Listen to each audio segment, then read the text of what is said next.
It's a week before Marvel's Spider-Man releases, and gamers are angry. A Reddit post with a not-at-all deep dive in the game's graphics revealed an inconsistency. The E3 trailer featured the kind of luxurious pools of standing water that breed strong, hardy henchmen. But the release only had paltry puddles, which could barely sustain a black mold infestation. That's right, Marvel's Spider-Man got the worst thing a game can get.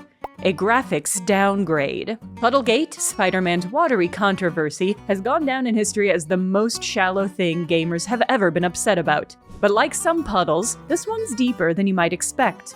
Welcome to Game Arcadia, the peak of gaming culture. I'm Jenna Stoeber, and I'll be unearthing the weirdest behaviors in video game communities. Why me? Well, I have a master's degree in media and culture, but more importantly, I have a lease on this mountain that gives me the title of Oracle.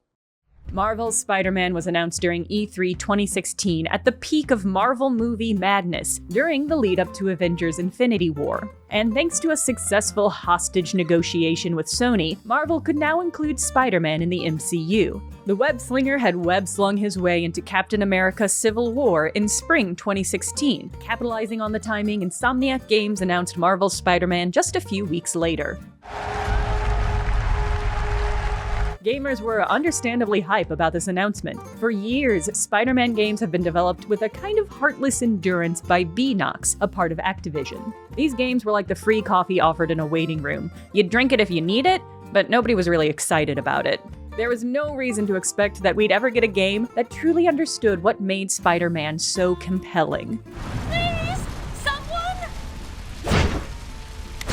I'm going to die! But suddenly, there was hope. Insomniac had a proven track record of making fun traversal games. The swinging, cartoony parkour of Sunset Overdrive already played like a small-scale Spider-Man game. It even had its share of sassy quips. This is cinema, not some stupid video game or comic book. Insomniac Games was the best chance we'd ever have at getting a truly amazing Spider-Man experience. The E3 announcement kicked off the kind of marketing campaign that few games ever see. Heck, most blockbuster movies don't get this kind of treatment. There were full bus skins and converted subways, a custom Game Informer cover by renowned Marvel artist Alex Ross. The game even got a 90-second spot during an NFL kickoff game, which was watched by 19.5 million people. An extended version of that spot on YouTube got another 19 million views. The head of Sony PlayStation's marketing for the entire planet said that this NFL spot was one of the most expensive ads they'd ever bought. The hype for Marvel's Spider-Man roughly rivaled the hype for the second coming of Christ. And kind of like Christ, it would turn water into drama. So when the gameplay trailer dropped at E3 2017, it really caused a splash. Fans were pouring over every frame, and that really primed the pump for the Puddlegate outrage. Prime the pump is also a water-based pun. It's what you do to prepare a pitcher pump. Marvel's Spider-Man had the conjoined forces of comic book nerds and video game nerds, scrutinizing every press release, announcement, Twitter account, and trailer they could get their hands on. They would go frame by frame to pick out any clue about the game's story, characters, and whether Spider-Man used chemical web-slinger canisters, or this is going to be more of a biological web situation. And I'm sure every fan paused at this moment and thought to themselves, wow, look at how beautiful that floor juice is. Okay, that's hyperbole, but it is worth taking a moment to admire how good the water looks in this trailer. Spider-Man swings through a burst-open water tower, the droplets splattering the screen. Water flings when he completes a close-up glory kill. Ooh, not kill. I mean, a close-up glory unconsciousing.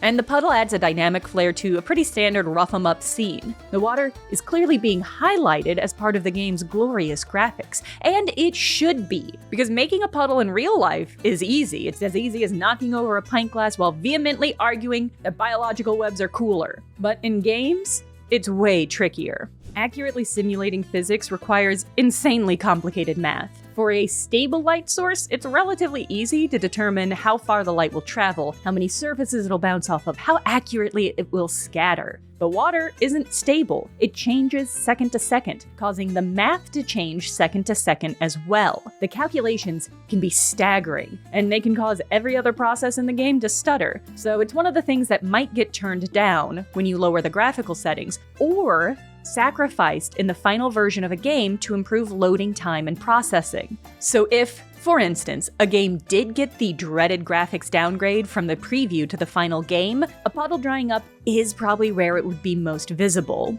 And to a certain extent, it makes sense that gamers were keeping an eye out for this kind of advertising backtracking. The years before Marvel Spider-Man's release were filled with high-profile disappointments, and it wouldn't be the first time a game failed to live up to the E3 trailer. Gamers cried graphics downgrade for the release of Watch Dogs compared to the 2013 E3 trailer. When Dark Souls 2 released, gamers were disappointed by the lighting changes, and also by every other part of the game. No Man's Sky and Mass Effect Andromeda were two high-profile, high-hyped games that released to massive criticism. Gamers were feeling tender, scared that this game that they were deeply emotionally invested in might be another bait and switch.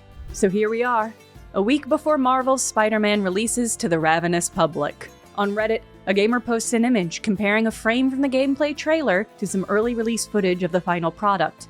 And they don't match, dear friend, they don't match at all. The lighting detail is less dramatic, the suit flatter, and everybody's favorite puddle has dried up. Gamers cried havoc about it, even though havoc isn't even in the game. Gonna cry? The hype around Marvel's Spider-Man was so intense that pretty much any post you made about it would get traction. It was like minting social media gold, except that it was absolutely worthless.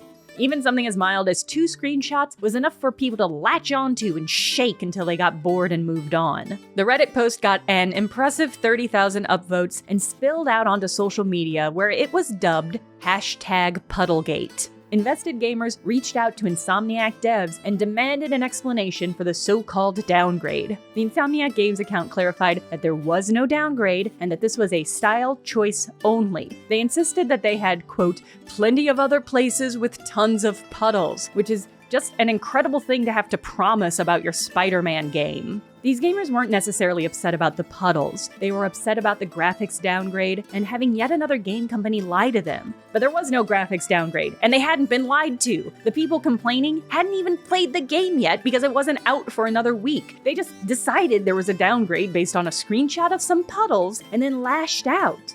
So yeah, I guess they were upset about puddles. But there are also a ton of people piling onto the hashtag to dunk on the kind of overly reactionary gamer that does get upset about puddles, to the point where it's hard to tell how many were genuinely concerned and how many were just memeing the idea of being concerned. And a brief week later, Marvel's Spider-Man released.